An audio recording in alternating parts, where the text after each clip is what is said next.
नमस्कार मित्रों, divine tales में आपका स्वागत है। आज हम एक ऐसी अद्भुत और गूढ़ यात्रा पर चलने वाले हैं जो जन्म से पूर्व प्रारंभ होती है और मृत्यु के द्वार तक पहुंचती है। भागवत पुराण के अनुसार जब कोई जीव अपने पुण्य कर्मों के फलस्वरूप मनुष्य योनि को प्राप्त करता है तो उसकी यात्रा गर्भ से प्रारंभ होती है। यह कोई साधारण यात्रा नहीं बल्कि उस आत्मा की कथा है जिसे इस मृत्यु लोक में मनुष्य योनि प्राप्त होती है। मित्रों, जैसा कि हम सभी जानते हैं कि इस मृत्यु लोक अर्थात पृथ्वी लोक पर जीव जंतुओं के 84 लाख योनियां निवास करती हैं और उसी में से एक मनुष्य योनि भी है जिससे हमारा और आपका चयन हुआ है। दोस्तों, हमने आपको अपनी कई वीडियो में बताया है कि मृत्यु के बाद प्राणी को उसके कर्मों के हिसाब से अगला जन्म मिलता है और जब कोई प्राणी अपने पिछले जन्म में अधिक से अधिक सत्कर्म करता है तो उसका जन्म मनुष्य योनि में होता है।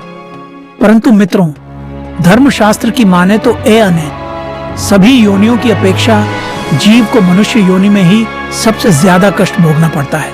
आज की इस वीडियो में हम आपको यही बताने जा रहे हैं कि मनुष्य को माता के गर्भ से मृत्यु तक किस किस तरह के कष्ट भोगने पड़ते हैं, जिसका वर्णन भागवत पुराण में किया गया है। नमस्कार दर्शकों को द डिवाइन टेल्स पर आपका एक बार फिर से स्वागत है। मित्रों, जब भी कोई प्राणी मृत्यु के बाद मनुष्य योनि में जन्म लेता है तो वह सबसे पहले ईश्वर द्वारा निश्चित पुरुष के वीर्य करके में स्त्री के युद्ध में प्रवेश करता है। वहां एक रात्रि में स्त्री के रज मिलकर एक बच जाता है, फिर 5 राशि में छोटे कर का रूप को जाता है और उसके बाद आंटी के जैसे रूप में परिणित हो जाता है। इसी तरह 1 महीने में उसके सर निकल आते हैं, 2 मास में हाथ पांव आदि अंगों का निर्माण हो जाता है और 3 मास में नाक अर्थात लाखों अस्थि चर्म यानी त्वचा, स्त्री पुरुष के चिन्ह तथा अन्य क्षेत्र उत्पन्न हो जाते हैं। 4 मास में उसमें मांस उत्पन्न होने लगता है। फिर 5वें महीने में गर्भ में पल रहे शिशु को भूख प्यास लगने लगती है और 6ठे मास से झिल्ली से लिपटकर भाई को में घूमने लगता है।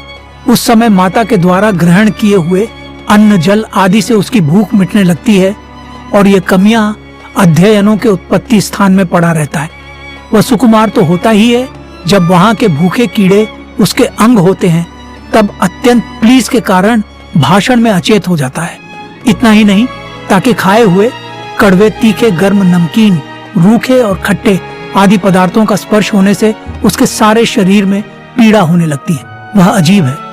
माता के गर्भाशय में जल्दी से लिपटा और हाथों से घिरा रहता है। उसका सिर पेट की ओर, पीठ और गर्दन कुंडलाकार मुड़े रहते हैं। माता के गर्भ में मनुष्य पिंजरे में बंद पक्षी की भांति पराधीन एवं अंगों को हिलाने डुलाने में भी असमर्थ रहता है। इस अवस्था में उसे दिव्य शक्ति के द्वारा स्मरण शक्ति प्राप्त होती है, जिसके बाद उसे अपने पिछले जन्मों के कर्म याद आ जाते हैं। फिर वह बेचैन हो जाता है और उसका दम घुटने लगता है। फिर 7वां महीना आरंभ होने पर उसमें ज्ञान शक्ति भी पर अपने रखती है, जिसकी वजह से वह एक स्थान पर नहीं रहना चाहता है। तब स्थूल शरीर में बंधा हुआ वह जीव अत्यंत भयभीत होकर दीवानी से कृपा याचना करता हुआ हाथ जोड़कर उस प्रभु की स्तुति करता है जिसने उसे माता के गर्भ में डाला है। माता के गर्भ में उपस्थित जीव प्रभु से यही प्रार्थना करता है कि हे प्रभु, माना मैं बड़ा अधर्म हूँ, माना मैं बड़ा अधर्मी हूँ, माना मैं बड़ा दम हूँ, मैं बड़ा पापी हूँ और आपने जो ये गति दिखाई है वह मेरे ही योग्य है। शरीर से रहित होने पर भी देखने में पंच भौतिक शरीर से संबंधित हो और इसीलिए इंद्रिय, कोण, शब्दादि विषय और विधाभास अर्थात अहंकार रूपचन पड़ता हूँ। इसके बाद भागवत पुराण में बताया गया है कि दूसरी जीव दूसरी ते अर्थात माँ के गर्भ के भीतर मल मूत्र रुद्र के कुएं में गिरा हुआ रहता है। उसके पाचन रस की ऊष्मा से गर्भ में मौजूद जीव का शरीर अत्यंत संतप्त होता रहता है। इन कछुओं के बारे में सोचते हुए उसे गांव से बाहर निकालने की प्रबल इच्छा लिए 1 महीने कैमरा होता है और भगवान से प्रार्थना करता रहता है कि हे भगवान बुद्धा, इनको यहाँ से कम निकाला जाएगा। या फिर घर में मौजूद मनुष्य सोचता है कि पशु पक्षी आदि अनंत जीव तो अपनी मूड बुद्धि के अनुसार अपने शरीर में होने वाले सुख दुख आदि का ही अनुभव करते हैं, किंतु मैं तो भगवान आपकी कृपा से साधन संपन्न शरीर से युक्त हुआ हूं, अतः आपकी दी हुई विवेक बुद्धि से अपने शरीर के बाहर और भीतर अहंकार रूपी आत्मा का अनुभव करता हूं। भगवान इस अत्यंत दुख से भरे हुए गर्भाशय में यद्यपि वह बड़े कष्ट से रह रहा हूं, तो भी से बाहर निकलकर संसार में अंधे कुएं में गिरने की मुझे बिल्कुल इच्छा नहीं है, क्योंकि उसमें जाने वाले जीव को आपकी माया घेर लेती है, जिसके कारण उसके शरीर में वृद्धि हो जाती है और उसके परिणाम में उसे फिर इस संसार चक्र में ही रहना होता है। इसलिए मैं भगवान से बार बार विनती करता रहता है कि उसे इस कष्ट से और सांसारिक मोह इसे जितनी जल्दी हो सके उतनी जल्दी मुक्ति दे। फिर 9वें-10वें महीने में जब मनुष्य अपनी माता के गर्भ से इस मृत्यु लोक में आता है तो वह उसकी सारी स्मृति नष्ट हो जाती है। वह विपरीत गति को प्राप्त होकर बार बार जोर जोर से रोने लगता है। फिर माता पिता के द्वारा उसका पालन पोषण किया जाता है। शिशु अवस्था में जब मनुष्य को खाट पर सुला दिया जाता है तो उसे खटमल आदि जैसे कई कि वे काटते रहते हैं, लेकिन तब उसमें शरीर को फुसलाने उठाने अथवा करवट बदलने की भी सामर्थ्य न होने के कारण वह बड़ा कष्ट पाता है। उसकी त्वचा बड़ी कोमल होती है, इसलिए रविवार होने के कुछ नहीं कर सकता। इसी तरह मनुष्य व्यवस्था के दुख भोग व्यवस्था में पहुंचता है। इस समय उसे यदि कोई विभाग नहीं प्राप्त होता तो अज्ञानतावश उसका क्रोध बढ़ जाता है और वह शोकाकुल हो जाता है। दही के साथ ही साथ अभिमान और क्रोध बढ़ जाने के कारण मनुष्य अपना ही नष्ट करने के लिए दूसरे कमी पुरुषों के साथ वे लेता है। इतना ही नहीं, फूटी बुद्धि और अज्ञानता के कारण मनुष्य में मेरे मन का अभिमान करने लगता है, जो शरीर से मृत्यु प्रांत अनेक प्रकार के कष्ट ही देता है। उसी के लिए मनुष्य तरह तरह के कर्म करता रहता है, जिन्हें बचाने के कारण इसे बार बार संसार चक्र में जन्म लेना पड़ता है। इतना ही नहीं, मनुष्य योनि में जन्म लेने के बाद यदि किसी मनुष्य के भोगों में लगे हुए विषय पुरुषों से समागम हो जाता है और वह उसी का अनुगमन करने लगता है, तो पहले के समान ही वह फिर न की योनि में जन्म लेता है, जिसके संग मनुष्य की पवित्रता, दया, वाणी का संयम, बुद्धि और इंद्रियों का संयम जैसे सद्गुण नष्ट हो जाते हैं। इसलिए भागवत पुराण में बताया गया है कि किसी भी मनुष्य को ऐसे लोगों के साथ मित्रता नहीं करनी चाहिए जो हमेशा स्त्रियों के साथ समागम में रत रहता हो या शांत और मूढ़ अर्थात मूर्ख हो, क्योंकि जीव को किसी और का संग करने से ऐसा मोह और बंधन नहीं होता जैसा कि और स्त्रियों के संग यूं का संग करने से होता है। इससे जुड़ी एक कथा में बताया गया है कि एक बार परमपिता ब्रह्मा जी अपनी पुत्री सरस्वती को देखकर उसके रूप लावण्य से मोहित हो गए थे और उसके बगैर रूप में भागने पर उसके पीछे निर्लज्जता पूर्वक ग्रुप को कर दौड़ने लगे।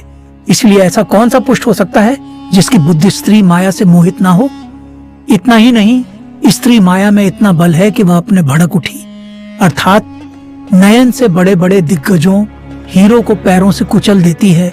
जो पुरुषों के परंपरा रोना चाहता हो अथवा जिसे मेरी सेवा के प्रभाव से आत्मा का विवेक हो गया हो, वह स्त्रियों का संग कभी न करे, क्योंकि उन्हें ऐसे पुरुष के लिए नरक का खुला द्वार बताया गया है।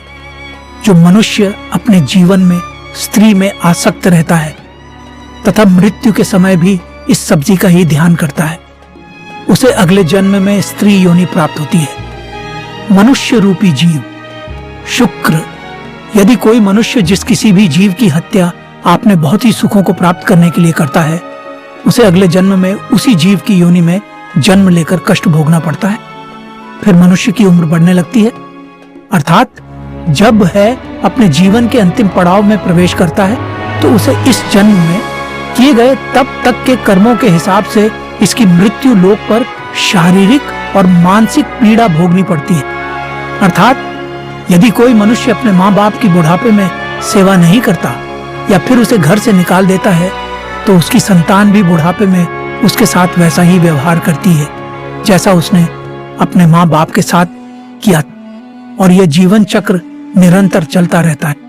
और फिर जब मनुष्य मृत्यु शैया पर होता है तो उसे माँ के घर की तरह ही एक बार फिर दिव्य शक्ति मिलती है और उसे अपने कई जन्मों के कर्म याद आ जाते हैं, जिससे जाने के बाद मनुष्य पूर्ण विलाप करने लगता है और भगवान से बार बार विनती करता है कि हे प्रभु जी, रूपी जीवन चक्र से मुझे कब मुक्ति मिलेगी?